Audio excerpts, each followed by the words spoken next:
శ్రీరాఘవం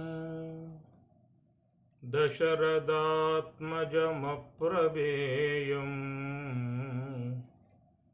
సీతాపతిం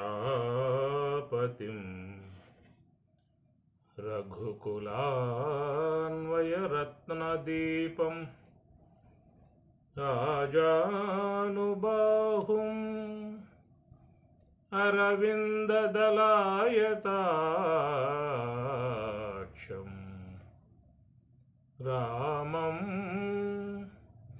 నిశాచరవినాశకరం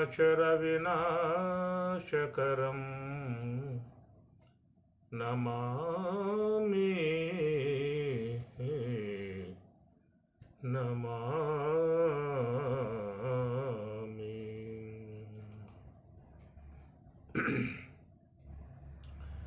సీతారామస్వామి నే చేసిన నేరమదేమి, సీతారామస్వామి నే చేసిన నేరమదేమి. ఖ్యాతిగని పదకంజయుగళమును ప్రీతితో దళపగ భేదమించితినో, సీతారామస్వామి నే చేసిన నేరమదేమి. రంగుగణాపది వేళ్లకు రత్నపుటుంగరములు నిన్నడిగితిన, సంగరు బంగరు శాలువ పాగాలంగీల్నడిగట్లడిగితిన. చంగట భూసుర పుంగవులెన్నగ చెవులకు చౌకట్లడిగితిన. మూవల గొలుసులు ముత్యపు సరములు అంగనలకు నిన్నడిగితిన, సీతారామస్వామి నే చేసిన నేరమదేమి. ప్రేమతో నవరత్నంబులు దాపిన హేమ కిరీటం బడిగితిన. కోమలమగుని మెడలో పుష్పపు దామములిమ్మని అడిగితిన. ప్రేమతో నవరత్నంబులు దాపిన హేమ కిరీటం బడిగితిన. కోమలమగుని మెడలో పుష్పపు దామములిమ్మని అడిగితిన. మోమోటం పడకుండగనీదగు మురుగులు గొలుసులు నడిగితిన. కమలేక్షణమిము సేవించుటకై ఘనముగరమ్మని పిలిచితిగాని, సీతారామస్వామి నే చేసిన నేరమదేమి. ఖ్యాతిగని పదకంజయుగళమును ప్రీతితో దళపగ భేదమించితినో, సీతారామస్వామి నే చేసిన నేరమదేమి.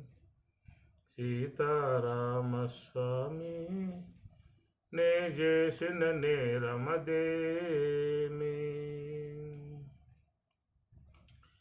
మంగళం భగవన్ శంభో మంగళం వృషభధ్వజ, మంగళం పార్వతీనాథ, మంగళం భక్తవత్సల. ఓంకారం బిందు సంయుక్తం నిత్యం ధ్యాయంతి యోగినః, కామదం మోక్షదం తస్మాత్ ఓంకారాయ నమో నమః. మహాశివరాత్రి పురస్కరించుకొని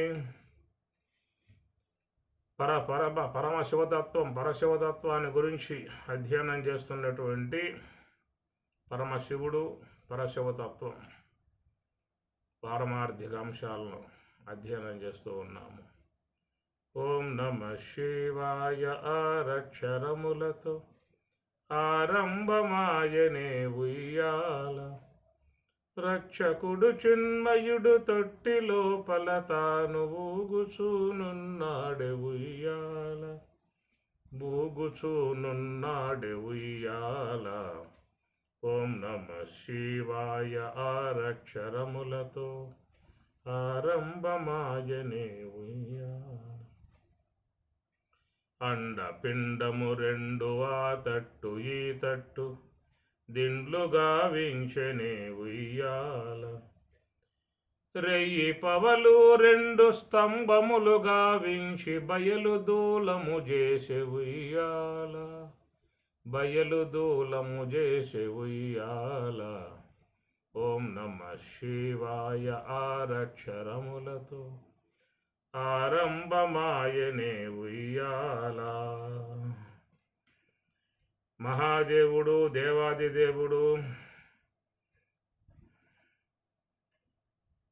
మహాశివరాత్రి, మహా అంటే గొప్ప, శివరాత్రి. రాత్రి అనేటువంటిది ఎందుకు వాడటం జరుగుతుంది? జ్ఞానానికి సంకేతం పగలు, అజ్ఞానానికి సంకేతం రాత్రి. మరి ఇక్కడ శివరాత్రి అనేదిగా వాడటం జరుగుతూ ఉన్నటువంటి విషయము. మహాశివరాత్రి అనేటువంటిది శివరాత్రి పర్వదినము. ఉత్తరాయణ పుణ్యకాలములో మనకి అహహా అని అంటారు, పగలు. అగ్ని జ్యోతి అహహ శుక్ల షణ్మాసా ఉత్తరాయణం తత్ర ప్రయాత గచ్చంతి బ్రహ్మవిదః జనాః.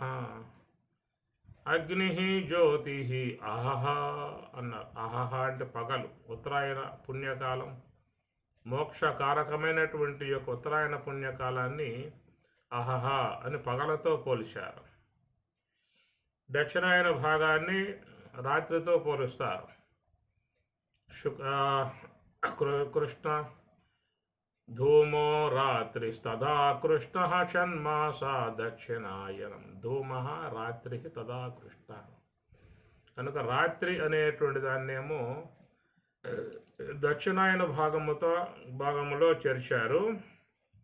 ఉత్తరాయణం అనగా మోక్ష మార్గముగా ఉన్నటువంటి బ్రహ్మవిదః జనా, బ్రహ్మమును గుర్తించి బ్రహ్మములో చేరిపోయేటువంటిదిగా ఉన్నటువంటిది అదిలి అహహ పగలు అని చెప్పనన్నారు. కాబట్టి ప్రకారముగా నివృత్తి మార్గ సంబంధమై ఉన్నటువంటి దాన్నేమో పగలు అని, ప్రవృత్తి మార్గ సంబంధమై ఉన్నటువంటి దాన్నేమో రాత్రి అనేటువంటిదిగా వాడటం జరుగుతూ ఉన్నది. కాబట్టి ఇక్కడ రాత్రి అని చెప్పనంటే రాతి సుఖమితి రాత్రి, రాధానే రాత్రి, సుఖం ఇది రాత్రి. రాత్రి అనేది ఏంటంటే సుఖాన్ని ప్రసాదించేదిగా ఉన్నటువంటి భాగాన్ని రాత్రి అని చెప్పని అంటారు. రజని అంటారు, రాత్రినే రజని, చీకటిని రజని అంటారు. రంజయతీతి రజని, రంజయతి రంజింపజేసేది కాబట్టి రాత్రి అని అర్థం. కాబట్టి ప్రకారముగా సమస్త మానవుల నిర్మాణ విధానమై ఉన్నటువంటిది. రెండవది సుఖాన్ని పొందింపజేసేదిగా ఉన్నటువంటిది రాత్రి అనేటువంటిది. అది సకల మానవులు పగటిపూట అలసిపోతారు. అలసి సొలసి అనేక కార్యభారాలలో మునిగిపోయి మనశ్శాంతి లేక అనేక దుఃఖములు, వేదనలు, బాధలు, సమస్యలు, మనో ఒత్తిళ్ళు ఇవన్నీ కూడా మానవునికి పగటిపూట ఉంటాయి. ఈ సంసారమునందు విసిగి వేసారి అలసిపోతాడు. అలసిపోయి ఉన్నటువంటి యొక్క వానికి సర్వేశ్వరుడు ప్రసాదిస్తున్నటువంటి యొక్క రాత్రి సమయములో అన్నిటినీ మరిచిపోయి విశ్రాంతిని పొందేటువంటి విధానము అది. సర్వోపభోగ రచన నిద్ర సమాధి స్థితి అని శంకరాచార్యుల వారు శివమానస పూజ అనే దాంట్లో సర్వోపభోగ రచన నిద్ర సమాధి స్థితి, నిద్రను సమాధితో పోల్చారు. రాత్రి అయింది అంటే సమస్త జీవులన్నీ కూడా మరి ఆ పరశివతత్వముగా ఉన్నటువంటి సుషుప్తిలోకి వెళ్ళిపోతాయి. ఆ సుషుప్తి యందు అందరూ కూడా రంజింపబడతారు, ఆనందిస్తారు, సంతోషిస్తారు. ఈ ప్రకారముగా ఉన్నటువంటిది ఆనందాత్మకమై ఉన్నటువంటి సుఖాత్మకమై ఉన్నటువంటిది రాత్రి అనేటువంటి అంశం అన్నమాట. శివరాత్రి, శివ అనగా సమస్త జీవులన్నీ కూడా రాత్రి కాగానే వ్యవహారములన్నిటిని ముగింపజేసుకుని నిద్రకు ఉపక్రమించి అందరూ మహాగాఢ నిద్రలో అవ్యక్తతత్వం అనేటువంటి ఒక మాయలోకి ప్రవేశిస్తారు. రాత్రి అయింది అంటే భారతదేశంలో ఉన్న జనాభా లెక్క పెట్టుకోండి, 130 కోట్ల జనాభా అంతా కూడా మరి ఆ రాత్రి సమయంలో అవ్యక్తతత్వముగా ఉన్నటువంటి మహామాయగా ఉన్నటువంటి నిద్రాస్థితికి వెళ్ళిపోయి అక్కడ అందరూ కూడా ఆ శివుని యందు ఉన్నటువంటి ఆనందాన్ని పొందుతున్నటువంటి పరిస్థితి. ఈ విధముగా సమస్త జీవులు సమాధి అనబడేది అంటే చాలా ప్రయత్నంతో ప్రాప్తమయ్యేటువంటిది సమాధి. నిర్మలం తమ్మిజానియాత్ షడూర్మిరహితం శివం ప్రభాశూన్యం మనఃశూన్యం బుద్ధిశూన్యం నిరామయం సర్వశూన్యం నిరాభాసం సమాధిస్థస్య లక్షణం. ఇది చాలా ప్రయాసతో చేరి ఉన్నటువంటి విధానము, సాధనా బలముతో పొందబడేటువంటి అంశము. క్లేశోదికతరస్తేషాం అవ్యక్తాసక్త చేతసాం. కనుక అవ్యక్తా హి గతి దుఃఖం. అది చాలా ప్రయాస, సంకల్పాలను జయించాలి, ఇంద్రియాలను జయించాలి, పంచకోశాలు అధిగమించాలి. ఇది చాలా కష్టమై ఉన్నటువంటి యొక్క ప్రయాణం. దీంట్లో మహాత్ములైనటువంటి వారు మాత్రమే పూర్ణమైనటువంటి వైరాగ్యం కలిగి తీవ్ర స్థాయిలో సాధన చేసి వాళ్ళు పొందుతున్నటువంటిది. మరి అలాంటి ఆ స్థితి అందరికీ కూడా ప్రాప్తించాలని చెప్పానంటే అంత సులభముగా ఉన్నటువంటిది కాదు. ఆ ప్రకారముగా యోగులు సమస్త ఇంద్రియాలను లయింపజేసి, అంతరేంద్రియ, కర్మేంద్రియ, జ్ఞానేంద్రియాలను లయింపజేసి ఏ యొక్క ఆనందాన్ని పొందుతూ ఉన్నారో అలాంటి ఆనందాన్నే దాదాపుగా జ్ఞానేంద్రియములు, కర్మేంద్రియములు, అంతరేంద్రియాలని లయింపజేసి ఈ నిద్ర అనేటువంటి దాని ద్వారా జీవులు ఆ పరమశివుని యొక్క సన్నిధికి వెళ్ళి ఆ పరమశివుని యందు ఆనందాన్ని అందరూ కూడా పొందుతున్నటువంటి పరిస్థితి. అది ప్రాజ్ఞస్థితి, ప్రకర్షేణ ప్రజ్ఞ. అక్కడ మరి ఆనందించే విధానముగా ఉన్నారు కాబట్టి అందరూ కూడా శివుని యొక్క సాన్నిధ్యానికి వెళ్ళిపోయారు. నిద్రా సమాధి స్థితి సకల జీవులకి కూడా భగవంతుడు కోరకనే ప్రసాదించినటువంటి సమాధి లాంటి యోగ సమాధితో పోలినటువంటి దానిని ప్రసాదించేటువంటి విధానముగా ఉన్నది కాబట్టి రంజయతీతి రాత్రి అనేటువంటి విధానం. రెండవది అర్ధనారీశ్వరులు అనేటువంటి యొక్క అంశము. ఇరువురు కూడా శిరోక భాగముగా ఏర్పడి పరమానందాన్ని పొందేటువంటి విధానము శివపార్వతులు. ఈ శివపార్వతుల యొక్క తత్వమే మనకు శివరాత్రి అనేటువంటి యొక్క అంశము. దీనికి మనకు శివపురాణంలో ఒక కథాంశం ఉన్నది. చాలామందికి ఇది తెలియకపోవచ్చు. వ్యాస భగవానుల వారు ఆ శివపురాణములో ఇచ్చినటువంటి ఒకనొక అంశము ఇది.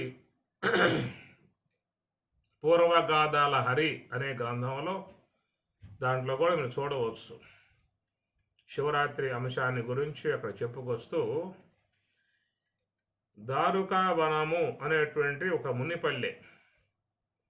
ఆ దారుకా వనములో వారు మరి వాళ్ళు ఆచారకాండ అనగా ఆరాధనా భావం పూర్తిగా వీడి ఉన్నటువంటి ప్రవర్తించేటువంటి వారికి జ్ఞానోదయం కలగజేసేటువంటి భావనగా శ్రీ మహావిష్ణువు, హరికేశవులు ఇద్దరూ కూడా ఆ మునిపల్లికి రావడం జరుగుతుంది. మోహిని రూపములో శ్రీమన్నారాయణుడు, మోహనాకారముగా పరమశివుడు వస్తారు. ఈ మోహిని ఆకారముగా ఉన్నటువంటి యొక్క ఆమె యందు మోహ పరవశులై మునులందరూ కూడా ఆయన వెంబటే పడిపోతారు, శ్రీమన్నారాయణ వెంబటే. మనోహరుడైనటువంటి యొక్క పరమశివుని వెంబటే మునిపత్నులు పడతారు. ఈ ప్రకారంగా చాలా లెక్క వాళ్ళు పోయి చివరికి మరి తిరిగి వస్తారు. వచ్చిన తర్వాత మునిపత్నులందరూ కూడా గర్భవతులుగా ఉంటారు. దీని కారకులు ఎవరనే విషయం మీద వాళ్ళు దివ్య దృష్టితో చూసి దీని పరమశివుడే కారణం అని చెప్పేసి అని వీళ్ళ మరి గర్భాలకు కారణమైనటువంటి పరమశివుడో అతని యొక్క అవయవం ఊడిపడుగాక అని చెప్పని వాళ్ళు శపించటము, ఆ తర్వాత అవయవానికి మర్మావయాన్ని పార్వతి అమ్మవారు వహించటము, ఈ విధముగా రెండింటి యొక్క అంశముగా లోకములో వెలిసి ఉన్నటువంటి భాగముగా చెప్పేటువంటిది శివపురాణములో వస్తుంది. ఇది పూర్వగాథల హరిలో ఉంటుంది, శివపురాణములో ఉంటుంది. ఈ ప్రకారముగా మరి శివ పార్వతులు పూర్ణముగా మమేకమై ఉన్నటువంటి యొక్క అంశమే శివరాత్రి అనేటువంటిది. అనగా విశ్వములో ఉన్నటువంటి సకల జీవులు కూడా రంజింపబడేటువంటి విధానముగా ఉన్నటువంటి రాత్రి కాబట్టి అక్కడ శివశక్తులు రెండు కూడా ఏకమై పరమానందాన్ని పొందే విధానముగా ఉన్నటువంటి దానిని శివరాత్రి, ఆనందరాత్రి అనేటువంటి విధానము. జీవుడు శివైక్యమును చెందినటువంటి యొక్క అంశము శివరాత్రి అని చెప్పని, జీవుడు పరమశివునితో చేరి ఆనందించేటువంటి యొక్క అంశముగా సుషుప్తి యొక్క అంశముగా ఒకటి. రెండవది శివ పార్వతులు ఇరువురు కూడా మమేకమై ఉన్నటువంటి యొక్క అంశము అర్ధనారీశ్వరత్వముగా కలిసిపోయి ఉన్నటువంటి విధానం. విశ్వంలో ప్రకృతి పురుషులు విధముగా కలిసిపోయి మరి సుఖాన్ని ఆనందాన్ని పొందేటువంటి విధానముగా ఉన్నది కాబట్టి దాన్ని రాత్రి సమయమునందే ఇట్టి బ్రహ్మము యొక్క ఆనందాన్ని పొందేటువంటి విధానముగా ఉంది కనుక మహాశివరాత్రిగా చెప్పేటువంటి విధానము. మహిత దేహేంద్రియ ప్రాణమానసాది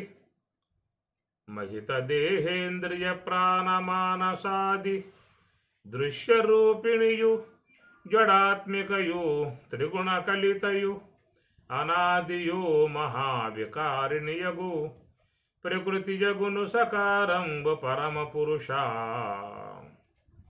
మహిత దేహేంద్రియ ప్రాణమానసాది జ్ఞానేంద్రియములు, కర్మేంద్రియములు, అంతరేంద్రియములు ఇవన్నీ కూడా దృశ్యరూపిణియు జడాత్మికయు త్రిగుణ కలితయు అనాదియు మహావికారిణియగు ప్రకృతియగును సకారంబు. కాబట్టి సకారాత్మకమై ఉన్నటువంటి యొక్క ఈ నామరూపాత్మకములుగా ఉన్నటువంటి యొక్క శరీరములు 20 తత్వాలతో ఉన్నటువంటి యొక్క శరీరములు, శరీర భాగాలన్నీ కూడా పార్వతిగా, చేతనాత్మకమై ఉన్నటువంటి శివతత్వము నాద బిందు కలలకాదియై ద్రష్టయై సర్వదృశ్యములకు సాక్షియగుచు చిత్స్వరూపమైన శ్రీరామతత్వమౌ అమలమగు హకారంబు ఆంజనేయ. కాబట్టి హకారాత్మకము సకారాత్మకము రెండు కూడా చేరి ఉన్నటువంటి విధానము కనుక ప్రాణాత్మకమై ఉన్నటువంటి యొక్క పురుషుడు, పదార్థమై ఉన్నటువంటి యొక్క స్త్రీ ఇరువురు మమేకమై ఉన్నటువంటి యొక్క అంశములో పొందేటువంటి ఏ యొక్క సుఖమున్నదో ఆనందమున్నదో అటు ఆనందాన్ని జీవుడు మరి ఆ మనసు అనేది పరమాత్మ యందు లగ్నం చేసి అనగా ఏకాగ్రపరచి ఆ శివుని యందు చక్కగా ఆనందాన్ని పొందే విధానముగా సకల జీవులు ఉండటం కారణముగా ఇది మహాశివరాత్రిగా చెప్పేటువంటి అంశము. కాబట్టి ప్రకారముగా సకల జీవులు కూడా ఆనందించాలని చెప్పన్నట్లయితే పరమశివునితో చేరినటువంటి జీవులు మాత్రమే ఆనందించే అవకాశం ఉంటుంది.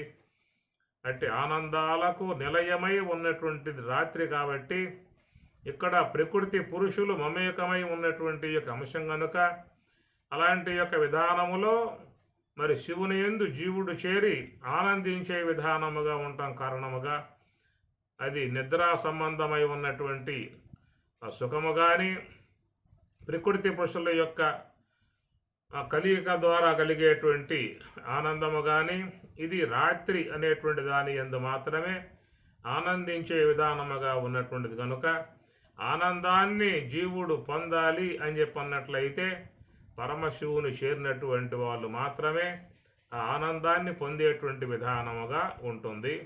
ఆ తత్వాన్ని గురించి మనం ఎక్కడ అండపిండము రెండు ఆ తట్టు ఈ తట్టు దిండ్లుగా వించనే ఉయ్యాల అనేటువంటిదిగా నిన్న కూడా మనం దీని మీద ప్రస్తావించుకున్నాము. అండాండము పిండాండము దాని మీద ఉన్నటువంటి శిరోభాగము బ్రహ్మాండ స్థలము అని, ఆ బ్రహ్మాండమునందే సకల బ్రహ్మ విద్య అంతా కూడా దాని మీద నిక్షిప్తం చేయబడి ఉందనేటువంటి యొక్క అంశముగా చెప్పుకున్నాము. అండాండము పిండాండం అనేటువంటి లోకంలో వాడుతూ ఉంటారు. అండాండము పిండాండము బ్రహ్మాండము అని చెప్పని. అండ అండము పిండ అండము మామూలుగా వ్యావహారికంగా చూసినట్లయితే అండము అని చెప్పనంటే గుడ్డు అండజములు అని చెప్పని అంటారు. పక్షులను అండజములు అని చెప్పని అంటారు. కాబట్టి ప్రకారముగా పురుషుని యందు ఏర్పడేటువంటి అంశము అండాండము, అది స్త్రీ యందు చేరినప్పుడు పిండమునందు అండము చేరినప్పుడు తిరిగి మరలా ఆ జీవులు శరీరాలను పొంది విశ్వంలోకి రావటం జరుగుతూ ఉంటుంది. దీన్ని అండాండము పిండాండం అనేటువంటిది కూడా చెప్పుకురావటం జరుగుతుంది వ్యవహారములో. పారమార్థికంగా చూసినట్లయితే పాదముల నుంచి నాభి దాకా ఉన్న భాగము అండాండము, నాభి నుంచి కంఠము దాకా ఉన్నటువంటి భాగము పిండాండము, కంఠము యొక్క పై భాగాన్ని బ్రహ్మాండము అని. ఈ బ్రహ్మాండ స్థలమే శివస్థలము. అక్కడే పరమశివుడు చేతన రూపుడై ఆనంద రూపుడై ఉన్నటువంటి విధానము. అట్టి సర్వేశ్వరుణ్ణి చేరే ఈ జీవులన్నీ కూడా ఆనందిస్తూ ఉన్నటువంటి పరిస్థితి. అండపిండము రెండు ఆ తట్టు ఈ తట్టు దిండ్లుగా వించనే ఉయ్యాల, రెయ్యి పవలు రెండు స్తంభములు గావించి బయలు దూలము చేసి ఉయ్యాల. రెయ్యి పవలు రెండు స్తంభములు గావించి. కాబట్టి ఈ ప్రకారం 20 తత్వాలతో చేరి ఉన్నటువంటి యొక్క నొలకతో చేరి ఉన్నటువంటిది మన్ను నీరు అగ్ని వాయు 4 కోళ్ళు కలిగి ఉన్నటువంటిది.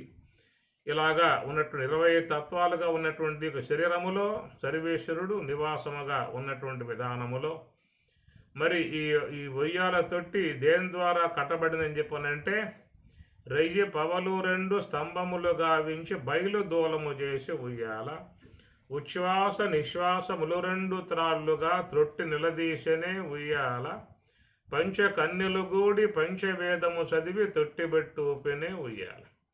రెయ్యి పవలు రెండు స్తంభములు గావించి. కనుక ఈ తొట్టి అనేది ఉండాలని చెప్పనంటే రెయ్యి పవలు అనే రెండింటిని స్తంభములుగా చేసి పైన బయలు దూలం చేశాట. బయలు దూలము చేసి ఉయ్యాల. బయలు అని చెప్పనంటే దాన్నే బట్ట బయలు అనేటువంటిదిగా వాడుతూ ఉంటారు. కాబట్టి ఆ బట్ట బయలు అనేది అచల పరిపూర్ణమునందు చెప్పేటువంటి యొక్క అంశము. బయలే బ్రహ్మము అని చెప్పని కూడా చెప్తూ ఉంటారు. దాని వేమన కూడా ఈ విషయాల మీద ప్రస్తావన చేయటం జరిగింది. బయలు బ్రహ్మమను సుభాషించు సుందురు, బయలదేల తాను బ్రహ్మమగును, బ్రహ్మమైన బయలు భావమందుండగా విశ్వదాభిరామ వినురవేమ. బయలు బ్రహ్మమను సుభాషించు సుందురు. ఈ బయలే బ్రహ్మముగా మాట్లాడుతూ ఉంటారు. బయలదేల తాను బ్రహ్మమగును, బయలు ఎట్లా బ్రహ్మమవుతుంది అని చెప్పిన అన్నాడు.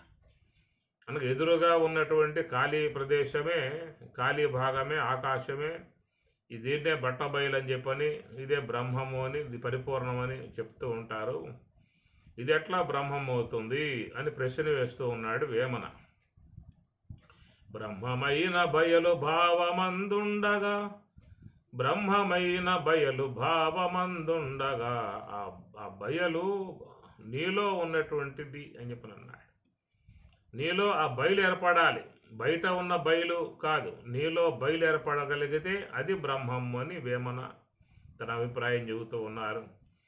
కాబట్టి కానరాని బయలు కనుటయే మోక్షంబు మేను మరచి నిద్ర మెలగినట్లు కానరాని బయలు కనుటయే మోక్షంబు అన్నాడు. చాలా సందర్భాలలో ఈ బయలు, బట్టబయలు, పరిపూర్ణము అనేటువంటిదిగా వాటి మీద ప్రస్తావనలు బ్రహ్మంగారు కూడా చెప్పడం జరిగింది. వేమన కూడా చాలా విషయాలలో ఈ విషయాల గురించి ప్రస్తావించడం జరిగింది. అయితే లోకములో ఎదురుగా ఉన్నటువంటి ఖాళీ ప్రదేశమే బట్టబయలు అనేదిగా చెప్తూ ఉంటారు. దాన్ని వాళ్ళు నిరసిస్తూ ఇది కాదు బయలు అని చెప్పి అంటూ ఉన్నారు. ఎలాంటి విధానంగా చూసినట్లయితే ఒక ప్రదేశంలో చిదుగు పెరిగిపోయింది.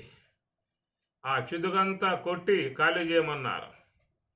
ఓ పనివాడు కత్తి తీసుకుని ఆ కంపంతా మొత్తం కూడా తీసేసి ఖాళీ చేశాను అని చెప్పని అంటాడు. బయలు చేశాను, ఖాళీ చేశాను అని చెప్పని అంటాడు. కాబట్టి వాడు బయలు ఖాళీ ఏం చేయలేదు. బయలు ఎప్పటికీ ఉన్నది, ఖాళీ ఎప్పటికీ ఉన్నది. ఆ ఖాళీ ప్రదేశంలో బయలులో ఈ చిదుగు నానా రకమైనటువంటి యొక్క చెత్త అంతా పెరిగిపోయింది. ముళ్ళ కంపలన్నీ పెరిగిపోయాయి. అవన్నీ కొట్టేశాడు. కొట్టేసి నేను బయలు చేశాను, ఖాళీ చేశాను అని మాట వరసకు అంటూ ఉంటాడు. కాబట్టి బయలు ఎవరు చేయలేరు, ఖాళీ ఎవరు చేయలేరు. ఖాళీ ఎప్పటికీ ఉన్నది, బయలు ఎప్పటికీ ఉన్నది. దాంట్లో నానా రకమైనటువంటి యొక్క పిచ్చి మొక్కలు, ముళ్ళ మొక్కలు, కంప అంతా పెరిగిపోయింది. వాడు కంపను కొట్టేశాడే తప్ప బయలు ఎప్పటికీ ఉన్నది. కంప అనగా చిదుగు ఉన్నప్పుడు బయలు ఉన్నది, చిదుగు తీసివేసిన తర్వాత కూడా బయలు ఉన్నది. కాబట్టి బయలు కొత్తగా ఏర్పడిందేమి కాదు. ఆ ఖాళీ ప్రదేశంలో నానా రకాలైనటువంటి యొక్క మొక్కలన్నీ పెరిగి, ముళ్ళ కంపలు పెరిగి అంతా కూడా ఆక్రమించాయి. కాబట్టి వాడు చేసింది నేను చెప్పానంటే మొత్తం కొట్టేశాడు, ఖాళీ చేశాననే మాట వరుసగా అంటూ ఉంటాడు. కాబట్టి ఖాళీ చేసిందేం లేదు, చిదుగు కొట్టేశాడు. అట్లాగా మనలో కూడా ఉన్నటువంటి ఆ ఖాళీ చిద్బయలు అన్నారు. ఖాళీ బయలు చిద్బయలు అని చెప్పని అంటారు. ఆ చిద్బయలు అనేటువంటిది సుషుమ్నాద్వారమునందున్నటువంటి స్వప్రకాశాత్మకమై ఉన్నటువంటి చిద్బయలు, దాన్ని చిదాకాశము అన్నారు. చిదంబరము, చిదాకాశము, చిదంబరము, దాన్ని దహరాకాశం అని కూడా బ్రహ్మసూత్రాలలో వాడతారు. దహర ఉత్తరేభ్య అన్నారు, దహరాకాశము అంటారు. శాంతి విదేహ సుతా సహచారి దహరాయోధ్యా నగర విహారి. శాంతి విదేహ సుత సహచారి దహరా అయోధ్య నగర విహారి సత్యజ్ఞానానంద శరీరి అని సదాశివ బ్రహ్మేంద్ర స్వాముల వారు అయోధ్యను వర్ణన చేస్తూ చెప్పుకొస్తారు.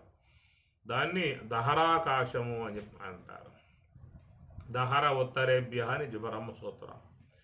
దహరాకాశము అన్నా, సుషుమ్నాకాశము అన్నా, చిదాకాశము అన్నా, చిదంబరము అన్నా అన్నీ ఒకే దానికే వర్ణనగా ఉంటాయి. కాబట్టి సుషుమ్న అంటే ఇడాపింగళ యోరు మధ్య సుషుమ్న సూక్ష్మ రూపిణి. ఈ ప్రకారం ప్రతి ఒక్క వ్యక్తి యందు కూడా ఆ చిద్బయలు ఉన్నది. అయితే ఇక్కడ ఏంటంటే అనాత్మనబడేటువంటి చిదుగు కంప మొత్తం పెరిగిపోయింది. నానా రకాలైనటువంటి యొక్క సంకల్పాలతో, సంస్కారాలతో బాగా చేరిపోయి ఉన్నాయి. మహాత్ములు చెప్పేటువంటి మాట ఈ కంప కొట్టేయమని చెప్పి అంటూ ఉన్నారు. అసంగ శస్త్రేణ దృఢేన క్షత్వా అని భగవద్గీత 15వ అధ్యాయం. అసంగ శస్త్రేణ, అసంగ శస్త్రమును పూని, దృఢేన క్షత్వా దృఢమగు వైరాగ్యముతో లోన ఉన్నటువంటి అనాత్మ బాగా పెరిగిపోయింది. సంస్కారములు బాగా పెరిగిపోయాయి. సంచితాది కర్మలు బాగా ఆక్రమించాయి. అలాంటి అనాత్మనంతటినీ కూడా తీసివేయగలిగితే నీలో ఉన్నటువంటి చిద్బయలు అన్నారు. ఆ చిద్బయలే సుషుమ్న.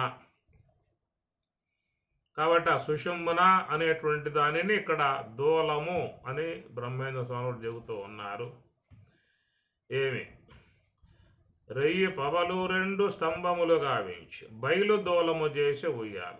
ఆ బయలు అనేటువంటి దూలానికి ఈ కట్టబడి ఉన్నటువంటివి ఈ త్రాళ్ళు.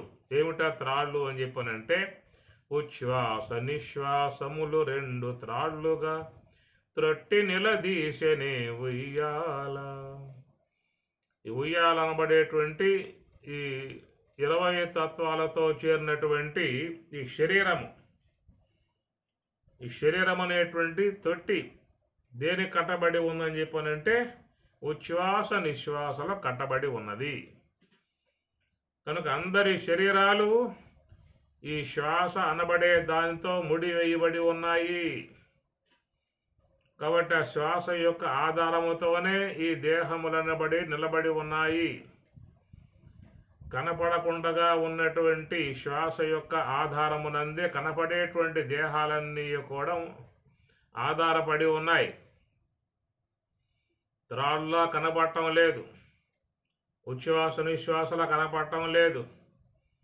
కానీ 20 తత్వాలు గల దేహాలు కనబడతా ఉన్నాయి. ఈ కనపడేటువంటి యొక్క దేహాలకు కనపడకుండా ఉన్నటువంటి ఉచ్ఛ్వాస నిశ్వాస అనేటువంటి త్రాళ్ళు ఈ దేహం అనే 20 తత్వాల సంబంధమై ఉన్న దేహం అనేటువంటి దానికి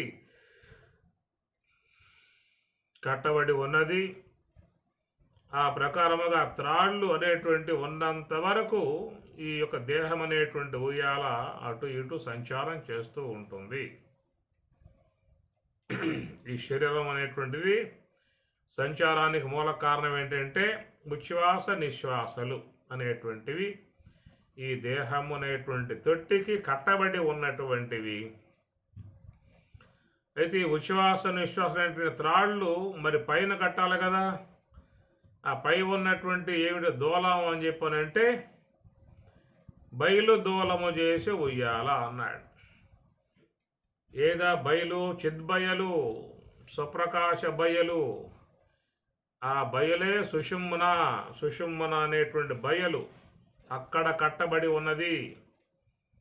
మన ఈ శ్వాసలు అనబడేటువంటివి ఎక్కడి నుంచి పుట్టి బయటికి వస్తున్నవి అని కనుక చూసినట్లయితే సుషుమ్న నుండి పుట్టి బయటికి వస్తూ ఉన్నాయి శ్వాసలు అని చెప్పని మహాత్ములు చెబుతున్నటువంటి మాట. లోకములో సాధారణంగా అందరూ కూడా భావించే విధానము ఈ శ్వాస అనబడేటువంటిది ఊపిరితిత్తుల నుంచి పుట్టి వస్తున్నది అనేటువంటిది. ఊపిరితిత్తులే ఈ గాలిని పీల్చుకుంటూ ఉన్నాయి, వదులుతూ ఉన్నాయి అనేటువంటి మాట. మరికొద్ది మంది అయితే ఈ నాభి నుంచి ఈ శ్వాస అనేటువంటిది లాగబడి మళ్ళా వదలబడతా ఉన్నది. కనుక నాభి నుంచి ఈ శ్వాస పుట్టి వస్తూ ఉందని చెప్పని కొంతమంది. మరి కొంతమంది అయితే వాయుస్థలములో ఉన్నటువంటి యొక్క ఆది కుండలిని శక్తి అనబడేటువంటిది మూలాధారము వాయుస్థలములో ఉన్నది. కనుక అది ఈ శ్వాసను పీలుస్తూ వదులుతుందని చెప్పేసి అని కొంతమంది చెప్పేటువంటి యొక్క అంశము. ఇట్లా ఒక్కొక్క సిద్ధాంతాల నుంచి ఒక్కొక్క అంశములు వెలువడుతూ ఉన్నాయి. కానీ మనకి శాస్త్రంలో చెప్పేటువంటి యొక్క అంశం ఏంటంటే ఈ శ్వాస అనేటువంటిది పరమాత్మ నుండి పుట్టి వస్తూ ఉన్నది అన్నారు. గమస్థం గమనాది శూన్యం క్షుద్రూపదీపం తిమిరాపహారం యస్యామిదం కల్పితం ఇంద్రజ యస్యామిదం చరాచరం. కాబట్టి శ్వాస అనేటువంటిది ఎక్కడి నుంచి వస్తుందని చెప్పారంటే పరమాత్మ నుండి శ్వాస పుట్టి బయటికి వస్తూ ఉన్నది. పరమాత్మ రూప అని చెప్పి అన్నారు. నమామి హంస పరమాత్మ రూప. అందువల్ల ఈ శ్వాస యొక్క పుట్టుక సుషుమ్న ద్వారము అని చెప్పి అంటారు. కాబట్టి పరమాత్మ భగవద్గీత 8వ అధ్యాయంలో ఎక్కడి నుంచి అయితే ఈ శ్వాస పుట్టి బయటికి వస్తూ ఉన్నదో తిరిగి మరలా అక్కడే పోయి లయం అవుతుంది అని చెప్పి అంటారు. భ్రువోర్ మధ్యే ప్రాణం ఆవేశ. ఏ యొక్క భృగుటి మధ్యము నుంచి శ్వాస అనేది వస్తూ ఉన్నదో ఆ శ్వాస ధ్యానములో ఉన్నటువంటి వారు నివృత్తి మార్గ ప్రయాణం ద్వారా తిరిగి మరలా ఆ శ్వాసని సుషుమ్నా ద్వారములోకి ప్రవేశింపజేస్తూ ఉన్నారు. భగవద్గీత 8వ అధ్యాయం అక్షర పరబ్రహ్మ యోగములో స్వామి చెప్పే మాట ఇది. భ్రువోర్మధ్యే ప్రాణం ఆవేశ్య సమ్యక్ సహా తం పరం పురుషం ఉపయేతి. సహా అట్టివాడు తం పరం పురుషం అట్టి ఆ పరమ పురుషుణ్ణి ఉపయేతి పొందుతూ ఉన్నాడు. కనుక సుషుమ్నా యందు బ్రహ్మము పొందటానికి యోగ్యముగా ఉన్నదన్నమాట. బ్రహ్మం అంతటా ఉన్నది. అంతటా ఉన్నటువంటి బ్రహ్మమును ఎక్కడా పొందే అవకాశం లేదు. ఆ బ్రహ్మమును పొందాలని చెప్పన్నట్లయితే మహాత్ములు నివృత్తి మార్గము ద్వారా హంస యొక్క ఆశ్రయము ద్వారా సుషుమ్నా ద్వారములో ప్రవేశించి ఆ సుషుమ్నా యందు మాత్రమే ఆ బ్రహ్మమును వాళ్ళు పొందుతూ ఉన్నారు. అట్టి ఆ బ్రహ్మము సుషుమ్నా యందు పొందటానికి యోగ్యముగా ఉన్నటువంటిది. కాబట్టి మహాత్ములందరూ కూడా నివృత్తి బాట పట్టారు. నివృత్తి మార్గం వైపుకి ప్రయాణం చేశారు. తన లోపలికి ప్రయాణం చేశారు. తన బయటికి కాదు, తన లోపలికి ప్రయాణం చేశారు.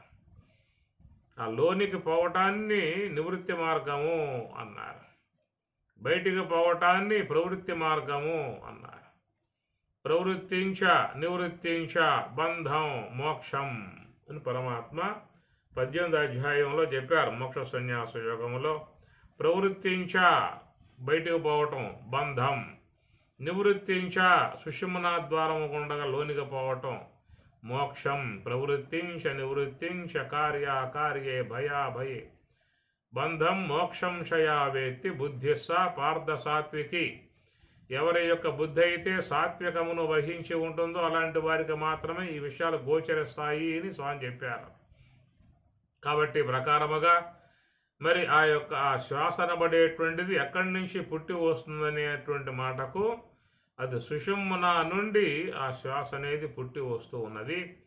అట్టి ఆ సుషుమ్నా యందు భగవంతుడు చేతన రూపుడై ప్రకాశమానుడై ఆనందాత్మికుడై యోగుల చేత పొందటానికి యోగ్యముగా ఉన్నటువంటి ప్రదేశముగా భగవంతుడు అక్కడ అందరికీ కూడా దర్శనం ఇవ్వటానికి నెలకొని ఉన్నాడు.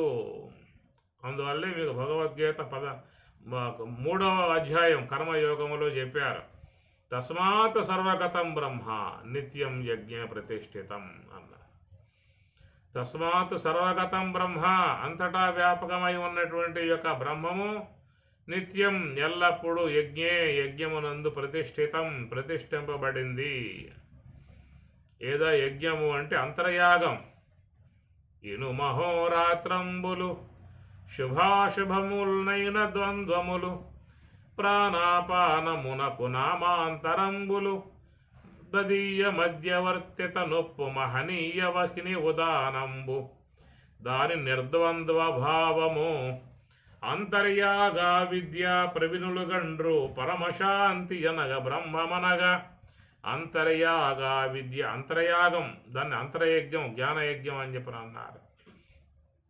అంటే ఆ జ్ఞానయజ్ఞ నిలయమై ఉన్నటువంటి స్థలములో భగవంతుడు ప్రతిష్ఠ అయి ఉన్నాడని చెప్పని పరమాత్మ 3వ అధ్యాయంలో చెప్తారు. తస్మా సర్వగతం బ్రహ్మ నిత్యం యజ్ఞ ప్రతిష్ఠితం. ప్రతిష్ఠ అని చెప్పనంటే సాధకులుగా ఉన్నటువంటి వారి చేత పొందటానికి యోగ్యముగా ఉన్నటువంటి విధానము. కనుక నువ్వు ఎక్కడ పోయినా కానీ నువ్వు బ్రహ్మమును గుర్తించే అవకాశం లేదు. ఎక్కడికన్నా పో విశ్వంలో ఎక్కడికి పోయినా కానీ నీకు బ్రహ్మము తెలియబడే అవకాశంగా లేదని చెప్పని అన్నారు. న మోక్షో నభసః పృష్ఠే న పాతాళే న భూతలే మోక్షో హి చేతో విమలం సమ్యజ్ఞాన నిబోధత అని శంకర వశిష్ఠుల వారు యోగ వాసిష్టంలో రామచంద్ర స్వామితో మాట్లాడతారు. నమోక్ష నభసః పృష్ఠే ఆకాశంలో కానీ పాతాళ లోకంలో కానీ భూమండలం మీద కానీ ఎక్కడా లేదయా. మోక్షో హి చేతో విమలం, ఎవరి యొక్క మనస్సు నిర్మలమవుతుందో నిశ్చలమవుతుందో అంతర్ముఖమవుతుందో నివృత్తి మార్గంలో ప్రయాణం చేస్తుందో అట్లాంటి వారికి మాత్రమే తన యందే ఆత్మ యొక్క అనుభవం ద్వారా మోక్షం అనేది ప్రసాదింపబడుతూ ఉన్నది. తనలోనే పొందాల్సి ఉంటుంది. ఆ తనలో అనేటువంటి మాటకి దానికి పరమాత్మ సుషుమ్మున అనేటువంటి మాట వాడారు. సుషుమ్మునాంతర్గతం విశ్వం తస్మిన్ సర్వం ప్రతిష్ఠితం. ఈ ప్రకారముగా మరి ఇడా పింగళలకు మధ్యలో ఉన్నటువంటి ఆ సుషుమ్మున ఎందే శివతత్వము పరతత్వము ఉన్నది. దాన్ని శివజీవైక్య సమాధి అంటారు. శివజీవైక్య సమాధి యందు విలసత్యన్మాత్రతత్వంబుత అవలిన గని పూర్ణుడై పెదప మాయా సంస్కృతిం ఎందినంతవులన్నెర్చునే యోగి పాలు పెరుగై తరచంగ వేరయేన యానవనీతంబు సల్లలో కలయునే నానావిధ ప్రకారంబులన్ అని రాముడు అంటాడు. కాబట్టి ప్రకారముగా శివజీవైక్యము చెందేటువంటి విధానం సుషుమ్మున యందు మాత్రమే అని చెప్పని, ఈ ప్రకారముగా మహాత్ములైనటువంటి వారు హంస యొక్క ఆశ్రయం ద్వారా సుషుమ్మున ద్వారములో ప్రవేశించి అట్టి ఆ సుషుమ్మున యందు భగవత్తత్వానుభవాన్ని సంపూర్తిగా సమగ్రంగా వాళ్ళు పొందుతూ ఉన్నటువంటి పరిస్థితి. ఇది శాస్త్రం చెబుతున్నటువంటి మాట. దాన్ని అహం బ్రహ్మాస్మి అని చెప్పని అంటారు. అక్కడి నుంచి ఆ సుషుమ్మున నుండి ఈ శ్వాస అనేటువంటిది ఊపిరి అనేటువంటిది ఏర్పడి వస్తూ ఉన్నది. కాబట్టి అట్టి ఆ శ్వాస యొక్క సంచార విధానముగా ఆ సర్వేశ్వరుని యొక్క స్థానము నుంచి అది పుట్టి వస్తూ ఉన్నది శ్వాస. అంగములోపలను కుండలి సంగము దాపునను గంగాయమునా పొంగుసు పారగ రంగుగా నడుమను లింగడుండగను కాశీకి పోవలెనా తీర్థము మోసుకురావలెనా. అంగములోపలను కుండలి సంగము దాపునను గంగాయమునా పొంగుచు పారగా. ఎడా పింగళ అనబడేటువంటివి గంగా యమున అని చెప్పి అన్నారు. ఇడానాడి పింగళానాడి ఈ రెండు కూడా సుషుమ్మున ద్వారము నుంచి పుట్టి వస్తూ ఉన్నాయి. కాబట్టి దాన్ని గంగా యమున అన్నారు. దానిని త్రివేణి సంగమము అని చెబుతారు. సుషుమ్మున ద్వారాన్ని త్రివేణి సంగమము. త్రివేణి అని చెప్పి అన్నప్పుడు త్రి అంటే మూడు, త్రివేణి అనగా వాణి, గంగా యమున, మూడవది గుప్తగామిని సరస్వతి అన్నారు. ఈ సరస్వతి అనేటువంటి జ్ఞాన సరస్వతి ఆమె కనపడదు. అందువల్ల గుప్తగామిని అంతర్వాహిని లోపలెక్కడో ఉండి ప్రవాహ రూపకంగా పోతుంది. కనపడేది మాత్రం గంగా యమున కనబడుతుంది, తెల్లగా నల్లగా నీలముగా. ఆ ప్రకారం మనలో కూడా ఉచ్ఛ్వాస నిశ్వాసాలు రెండు కూడా ఇడా పింగళలుగా సంచరించే విధానములుగా ఇవి రెండు కూడా గంగా యమునల్లాగా ప్రవాహంగా ఉన్నాయి. కానీ వీటికి ఆధారముగా ఉన్నటువంటి జ్ఞాన సరస్వతిగా పేరుగాంచినటువంటి సుషుమ్న ద్వారములో అంతర్వాహినిగా మరి అంతర్లీనముగా గుప్తగామినిగా సుషుమ్న ఉన్నది. కనుక సుషుమ్న అనబడేది సాధారణ ఎవరికి కూడా కనబడేది కాదు. అందరికీ మనసు గోచరించేది గంగా యమున మాత్రమే. మన ధ్యానములో ఉచ్ఛ్వాస నిశ్వాసాలను గమనించవచ్చు. కనుక ఉచ్ఛ్వాస నిశ్వాసాలు దర్శనయోగ్యముగా ఉన్నాయి, మనోనేత్రానికి దర్శనయోగ్యముగా ఉన్నాయి. కానీ అంతర్వాహినిగా ఉన్నటువంటి సరస్వతి నాడి అన్నారు, గుప్తగామిని అన్నారు, జ్ఞాన సరస్వతిగా. అది సుషుమ్న ద్వారములో గుప్తగామినిగా అంతర్వాహినిగా ఉన్నది. దాన్ని సుషుమ్న ద్వారం వద్ద ప్రవేశించినటువంటి మహాత్ములు మాత్రమే ఆ జ్ఞాన సరస్వతిని గుర్తించే అవకాశం ఏర్పడుతుంది. ఈ ప్రకారముగా ఇడా పింగళ యోరు మధ్య సుషుమ్న సూక్ష్మ రూపిణి. ఆ సుషుమ్న అనబడేటువంటి ఆ ప్రదేశమే త్రివేణి సంగమము. అక్కడ మరి మహాత్ములు స్నానమాచరించి సమస్త దోషాల నుంచి విడబడి అంతర్ముఖులై వారు మోక్షాన్ని పొందుతూ ఉన్నారు, బ్రహ్మైక్యము చెందుతూ ఉన్నారు, బ్రహ్మములో లీనమవుతూ ఉన్నారు, బ్రహ్మానుభవాన్ని పొందుతూ ఉన్నారు. కనుక ఇక్కడ మునక వేయాలి, సుషుమ్న ద్వారం వద్ద మునక వేయాలి.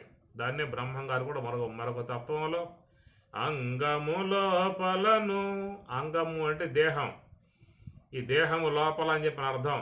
అంగము లోపలను కుండలి సంగము దాపునను, కుండలి సంగము దాపునను. కుండలి అని చెప్పనంటే దాన్ని ఒక శక్తి అన్నమాట, కుండలిని శక్తి. అది శ్వాసను ఆడించేటువంటిదిగా ఉంటుంది, దాన్ని కుండలిని అని చెప్పని అన్నారు. గంగా యమున పొంగుచు పారగా రంగుగా నడుమను లింగడుండగను. ఆ యమున, గంగా యమున ఇడా పింగళ అనబడేటువంటి ఉచ్ఛ్వాస నిశ్వాసలకు నడుమలో లోపల భాగములో ఉన్నటువంటి ఆ శివతత్వముగా బ్రహ్మంగారు చెప్పుకొచ్చేటువంటి యొక్క మాట. ఈ ప్రకారముగా చూసినట్లయితే ఆ శ్వాస అనబడేటువంటిది దేని కట్టబడి ఉన్నది అని చెప్పానంటే బయలు దూలము చేసి ఉయ్యాల, అనగా సుషుమ్న అనేటువంటి బయలు, ఆ బయలు దూలముగా చేసి ఆ బయలనే దూలానికి ఈ శ్వాస అనబడేటువంటి త్రాడు కట్టబడింది. ఈ శ్వాస అనేటువంటి త్రాటికి 20 తత్వాలతో చేరి ఉన్నటువంటి యొక్క ఈ స్థూల దేహం కట్టబడి ఉన్నది. 20 తత్వాలతో ఉన్న స్థూల దేహము కానీ 19 తత్వాలు కలిగి ఉన్న సూక్ష్మ దేహము కానీ ఈ రెండు కూడా కట్టబడి ఉన్నాయి. ఎందుకంటే మనలో ఉన్నటువంటి మహాకారణం, ఆ మహాకారణమే స్థూలమైతే శ్వాస అన్నారు, సూక్ష్మమైతేనేమో మహాకారణం అన్నారు. ఈ మహాకారణం అనబడేటువంటిది మరొక రూపముగా తెలివిగా ఉన్నది. ఈ తెలివి అనేటువంటిదేమో సూక్ష్మదేహములో నిలిచి ఉన్నది. అంటే మహాకారణం యొక్క మరొక రూపము శ్వాస, ఊపిరి. ఈ శ్వాస అనబడేటువంటిదేమో స్థూల దేహానికి కట్టబడి ఉన్నది. కనుక శ్వాస యొక్క ఆశ్రయములో 20 తత్వాలతో చేరి ఉన్న స్థూల దేహం వ్యవహరిస్తూ ఉన్నది. అటనే ఎరుక యొక్క ఆధారముతో 19 ముఖములు కలిగి ఉన్నటువంటి యొక్క సూక్ష్మదేహం వ్యవహారం చేస్తూ ఉన్నది. కనుక ఆ త్రాటితో అది కట్టబడి ఉన్నది, ఈ త్రాటితో ఇది కట్టబడి ఉన్నది. అటు తెలివి అనబడేది కానీ ఇటు శ్వాస అనబడేది కానీ రెండు కూడా మహాకారణంలో భాగాలే. మహాకారణము అది శుద్ధ సాత్వికమైతే బ్రహ్మాకార వృత్తి అని చెప్పని అంటారు. శ్రీకర బ్రహ్మాకారుని ప్రాకటముగమదిని చేర్చి ప్రణవాకృతితో సోకి నటించి విజ్ఞప్తిని పాకముగని దాటువాడు భక్తుడు వేమా అని వేమనం మరొక మాటలో చెప్పుకొస్తారు. శ్రీకర బ్రహ్మాకారుని ప్రాకటముగమదిని చేర్చి ప్రణవాకృతితో, ప్రణవం ఓంకారం యొక్క అనుసంధానముతో నివృత్తి మార్గంలో ప్రయాణం చేసినటువంటి వారు మాత్రమే ఈ మహాకారణ స్వరూపాన్ని గుర్తిస్తూ ఉన్నారు. దాని శుద్ధ సాత్విక బ్రహ్మాకార వృత్తిగా చెప్పుకొస్తారు. దాన్నే విద్య అన్నారు, దాన్నే విద్య అంటారు. విద్య అన్న, జ్ఞానస్వరూపిణి అన్న, పరావిద్య అన్న అన్నీ కూడా దానికే వర్తిస్తాయి. కాబట్టి ఆ ప్రకారముగా మహాకారణాత్మకముగా ఉన్నటువంటిది ఒక ప్రక్క తెలివిగా, మరొక ప్రక్క శ్వాసగా అదే ఉన్నది. కనుక ఆ శ్వాస అనేటువంటి దానికి 20 తత్వాలుగా చేరి ఉన్నటువంటి ఈ స్థూల దేహము ఈ శ్వాసనే త్రాటి కట్టబడి ఉన్నది. కనుక ఈ శ్వాస అనేటువంటి త్రాడుతో కట్టబడి ఉన్నంత వరకు ఈ దేహం అటు ఇటు వ్యవహరిస్తూ ఉంటుంది. ఎవరిలో అయితే ఈ త్రాడు అనేటువంటి తెగిపోతుందో, ఆ తెగివేయబడ్డటువంటి ఆ యొక్క దేహం 20 తత్వాలతో చేరి ఉన్న ఆ దేహం భూపతనం అయిపోతుంది, శవముగా మారిపోతుంది. కనపడకుండా ఉన్నటువంటి శ్వాసతో కనపడేటువంటి యొక్క దేహం ముడివేయబడింది అన్నమాట. ఈ సర్వేశ్వరుని యొక్క లీలా విధానం. సర్వేశ్వరుని లీలా విధానం కనపడకుండా ఉన్నటువంటిది శ్వాస. కనబడేటువంటిదేమో స్థూల దేహం. 20 తత్వాలుగా ఉన్నటువంటి స్థూల దేహం, మన కంటికి గోచరించకుండా ఉన్నటువంటి ఈ శ్వాస అనబడేటువంటి త్రాడుతో కట్టబడి ఉన్నది. ఉందా లేదా అనే విషయం కనుక సందేహం వస్తే మాత్రం చూసుకోవచ్చు కూడా. ఒక్కసారి ఆ శ్వాసను కాస్త ఒక పావు గంట పెట్టామంటే ఆ తర్వాత దేహం అనేది ఉంటుందో ఊడుతుందో కూడా తెలుస్తుంది. ప్రత్యక్షానుభవం కావాలని చెప్పి అన్నట్లయితే చెప్పే విషయంపై నమ్మకం లేని వాళ్ళు కొంతమంది ఉంటారు. మా ప్రత్యక్షానుభవం అయితే తప్ప మేము దాన్ని విశ్లేషించము అనేవాళ్ళు కొంతమంది ఉన్నారు. అలాగా ఉండేటువంటి వాళ్ళు ఈ విధంగా ప్రయోగం చేసుకోవచ్చు. ఒక పావు గంట సేపు ఆ శ్వాస ఆడకుండా కట్టేస్తే ఆ తర్వాత ఈ దేహం అనేటువంటి యొక్క ఉయ్యాల తొట్టి ఉంటుందో ఊడుతుందో అర్థం అవుతుంది, ప్రత్యక్షానుభవంగా గోచరిస్తుంది. అదన్నమాట. ఈ ప్రకారంగా దీంట్లో బయలుదూలము చేసే ఉయ్యాల చాలా అద్భుతమైనటువంటి యొక్క రచనా విధానం ఇది. ఉచ్ఛ్వాస నిశ్వాసములు 2 త్రాళ్లుగా త్రుట్టి నిలదీసనే ఉయ్యాలని చెప్పని. కాబట్టి శ్వాస ఉన్నంత వరకు మాత్రమే ఈ దేహం యొక్క వ్యవహారం ఇటు పోతుంది అటు పోతుంది, అన్ని విధాల దేశాలకు తిరుగుతూ ఉంటుంది, క్షేత్రాలకు పోతుంది, పుణ్యక్షేత్రాలకు పోతుంది, బంధువులేండ్లకు పోతుంది, అనేకమైనటువంటి ఇలా సంబంధమైనటువంటి యొక్క వ్యవహారాలకు పోతుంది, ఎక్కడెక్కడికో సంచారం చేసే విధానముగా దేహం పోతుందని చెప్పనంటే అటు 20 తత్వాలతో చేరి ఉన్నటువంటి యొక్క దేహం అనేటువంటి యొక్క ఉయ్యాల తొట్టి ఉచ్ఛ్వాస నిశ్వాస అనబడేటువంటి త్రాళ్లతో కట్టబడి ఉన్నటువంటి విధానము. ఈ విషయం మీకు అన్నమాచార్యుల వారు కూడా సూచాయిగా అందిస్తాడు. అలరచంచలమైన ఆత్మలందుండని అలవాటు చేసెనే ఉయ్యాల, పలుమారు ఉచ్ఛ్వాస పవనమందుండని భావంబు దెల్పెనే ఉయ్యాల. పలుమారు ఉచ్ఛ్వాస పవనమందుండని భావంబు తెలిపెనే ఉయ్యాల అని చెప్పనంటూ, కాబట్టి ఉచ్ఛ్వాస నిశ్వాస అనబడేటువంటి దాని చేత ఈ ఉయ్యాల కట్టబడి ఉందనే విషయాన్ని అన్నమాచార్యుల వారు తన కీర్తన రచించాడు. 20 తత్వాలుగా ఉన్నటువంటి యొక్క స్థూల దేహం అనేటువంటిది తొట్టి ఉచ్ఛ్వాస నిశ్వాస కట్టబడినట్లుగా చెప్తూనే పలుమారు ఉచ్ఛ్వాస పవనమందుండని భావంబు తెలిపినే అని పారమార్థిక అంశాన్ని అక్కడ చెప్పుకొస్తూ ఉన్నాడు. ధ్యానము యొక్క సంబంధ అంశము, ధ్యానము ద్వారా పరిభవసానం పొందేటువంటి యొక్క విధానం గురించి అక్కడ అన్నమాచార్యుల వాళ్ళు పలుమారు ఉచ్ఛ్వాస పవనమందుండ. కాబట్టి ఏ యొక్క శ్వాస అయితే ఈ దేహానికి ఆధారముగా ఉన్నదో మూలముగా ఉన్నదో అలాంటి యొక్క ఆ శ్వాస అనేటువంటి దాన్ని కనుక ఎవరైనా ధ్యానములో గుర్తిస్తూ పలుమారు ఉచ్ఛ్వాస పవనమందుండ భావంబు నీ భావంబు తెలిపినే ఉయ్య. నీ భావం అంటే నీ యొక్క స్వరూప అనుభవం, బ్రాహ్మీ అనుభవం, బ్రహ్మజ్ఞాన అనుభవం, ఆత్మానుభవం అనేటువంటిది వాళ్ళు పొందే అవకాశం ఉన్నది అని అన్నమాచార్యుల వారు చెప్పేటువంటి మాట. దానిపై విశ్వాసం ఉన్నటువంటి వారు ఆ మార్గాన్ని అవలంబించి ప్రయాణం చేయవచ్చు. ఉచ్ఛ్వాస నిశ్వాసములు 2 త్రాళ్లుగా అని ఇక్కడ చెబితే అక్కడ ఆయన గారు ఏమన్నారు, పలుమారు ఉచ్ఛ్వాస పవనమందుండ నీ భావంబు తెలిపినే ఉయ్య. కాబట్టి భగవత్ స్వరూప అనుభవం, భగవతత్వానుభవాన్ని పొందాలంటే శ్వాస యొక్క ఆశ్రయంలో పలుమార్లు ఉండగలిగితే నీకు అనుభవం కలుగుతుందని చెప్పేసి అని ఉయ్యాల తొట్టిని భావిస్తూ దాంట్లో పరమాత్మ శయనించి ఉన్నటువంటి యొక్క అంశాన్నిగా బోధిస్తూ అది శ్వాస యొక్క ఆధారములో ఆ యొక్క తొట్టి అనేది ఉయ్యాలనేది ఊగుతుందనేటువంటి మాటలుగా అన్నమాచార్యుల వారు చెప్పిన మాటలే ఇక్కడ బ్రహ్మేంద్ర స్వాముల వారు కూడా బయలుదూలము చేసే ఉయ్యాల అనగా సుషుమ్న ఆకాశము, చిదాకాశం. బయలంటే ఈ మామూలు బయట ఉన్న బయలు కాదు, నీ లోపల సుషుమ్న ద్వారములో ఉన్న బట్ట బయలు, దానిని చిదాకాశము, దహరాకాశము, స్వప్రకాశ ఆకాశం ఇట్లా చెప్పుకొచ్చేటువంటిది. అట్టి ఆ యొక్క సుషుమ్న అనేటువంటి యొక్క బట్ట బయలు కాడ ఈ శ్వాస అనేది కట్టబడి ఉన్నది. కనుక అందరి యొక్క శ్వాసలు ఎక్కడి నుంచి వస్తున్నాయి అనే మాటకి సుషుమ్న పరమాత్మ యొక్క సన్నిధి నుంచి ఈ శ్వాసలు జాలువారి బయటికి గమనయుక్తముగా వస్తూ ఉన్నాయి. తిరిగి మరలా ఆ శ్వాసలు తిరిగి మళ్ళీ లోపలకే లాగబడుతూ ఉన్నాయి.